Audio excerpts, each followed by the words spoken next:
What are the risk factors for developing follicular lymphoma? The risk factors for developing follicular lymphoma are not completely understood.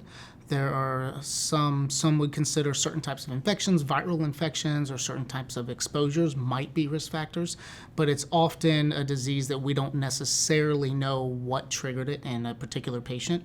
There's a small percentage that might be familial, meaning it can be hereditary risk factors, but that's a very small percentage, and in most cases that's not the case.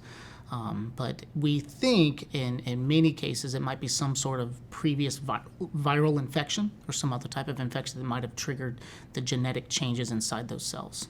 Follicular lymphoma arises, really we think from kind of accidents or just, sort of intrinsic errors in the ability of the immune system to replicate itself, to produce DNA that produces new cells. And so the vast majority of cases of follicular lymphoma, and really all lymphomas, have no specific risk factor. It's this process of how the immune system regulates itself and all these different features of the disease. There are some specific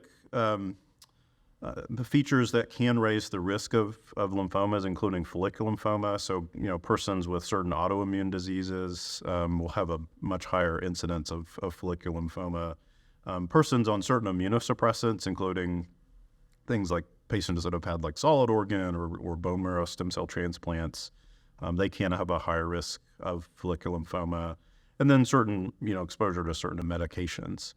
It's unusual for follicular lymphoma to occur as sort of hereditary or things that is passed along in families, but on rare occasion there are what we call familial follicular lymphoma, or a patient has some sort of underlying immune deficiency or immune, kind of problem that is inherited that does raise the risk of follicular lymphoma. But the vast majority of patients have no particular risk and no particular sort of avoidable risk of something, I'm going to stop smoking or, exercise more to kind of lower your incidence of follicular lymphoma.